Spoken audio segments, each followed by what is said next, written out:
Children, let's summarize whatever we have learned in today's class. Today, we have started with a new lesson. Name of the lesson is chapter number 2, India before the times of Shivaji Maharaj.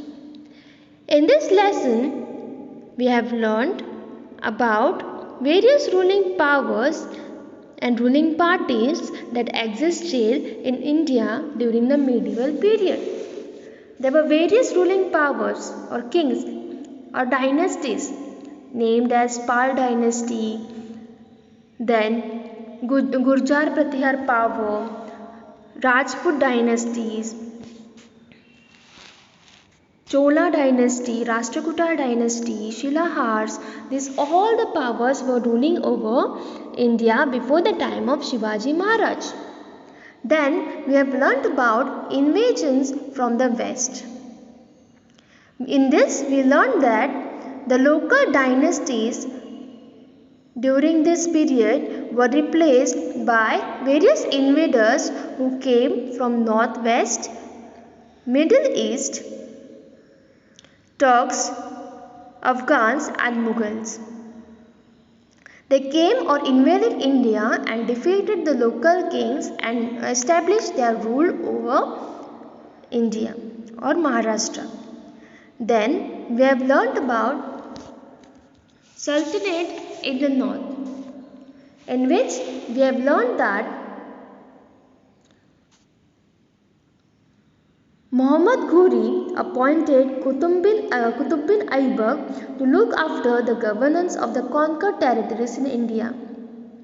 But due to death of Muhammad Ghori, Aibak became the independent ruler of Delhi.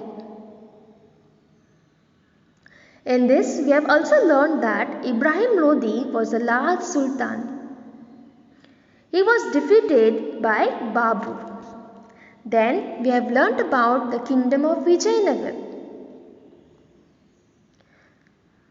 There was discomfort or discontent among the powers of central India or powers of Delhi. Hence, because of these powers, revolts, the formidable Vijayanagar and Bahmani kingdoms came to be established. Then we have learned about Krishnadev Raya, who was a prominent king in the Vijayanagar kingdom.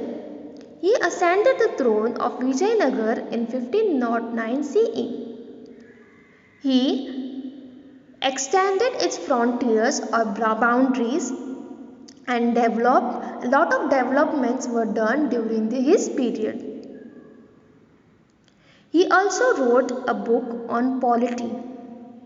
But the Vijayanagar kingdom began to decline with his death.